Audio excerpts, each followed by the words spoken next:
Bill C-21 is not aimed at the right target. It's a cosmetic measure that will have no impact on reducing the number of shootings committed by violent criminals who almost always use illegal guns. We're attacking legitimate, licensed gun owners.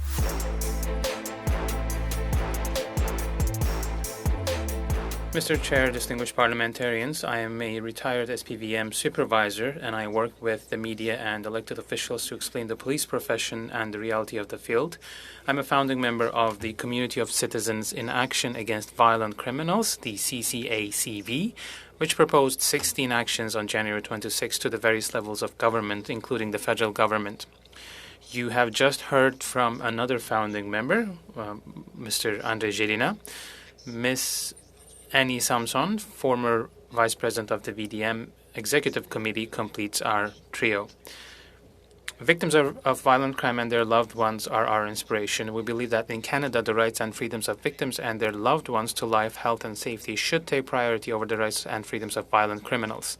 We believe that the responsible legislator must also adopt laws and regulations that target violent criminals, including members of street gangs and organized crime, who use illegal firearms to carry out their shootings from moving vehicles. We believe that a legislator who is complacent about the serious crimes of criminals in possession of weapons who discharge or hold up a firearm, they can be assured that there will be different major social impacts. First of all, an increase in the sense of impunity that street gang members are already bragging about on social media and in their videos propagating gangster rap culture. Secondly, a dramatic increase in victims, already overrepresented according to Statistics Canada in 2021, and who come from the same community backgrounds as the violent criminals, including Black people, who represent 49% of homicide victims in 2021, and Indigenous people who have a homicide rate that is 6 times higher than non-Indigenous people in 2021. Bill C-21 is not aimed at the right target. It's a cosmetic measure that will have no impact on reducing the number of shootings committed by violent criminals who almost always use illegal guns. Instead of hitting the right nail on the head, which is the illegal trafficking of guns across the border and through Indigenous reserves, we are hitting another nail on the head that will not change anything. We're attacking legitimate, licensed gun owners who own firearms for hunting or sport shooting. Let's take a look at some of the measures proposed by the legislator to counter firearms trafficking. 1. Increase the maximum prison sentence from 10 to 14 years for firearms-related offenses, including trafficking and other offenses. The reality is that courts almost never give the 10-year sentence, so why would they suddenly give 14 years? Young William Rainville was arrested in Dundee with 250 polymer AT gun frames and got 5 years and was released a year later. Secondly, prohibiting businesses from promoting gun violence in sales or marketing. The reality is that how about banning street gang members from promoting gun violence on their social networks, where they threaten their enemies with guns, display their judicial impunity, their invincibility, their money, and their pimped victims.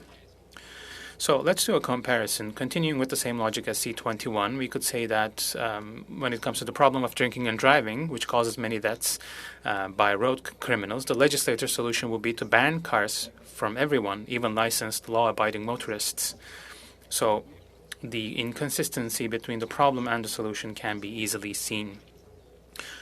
What about the percentages of handguns used in crime that originates in Canada? In 2021, 10% of handguns used in crime were from Canada.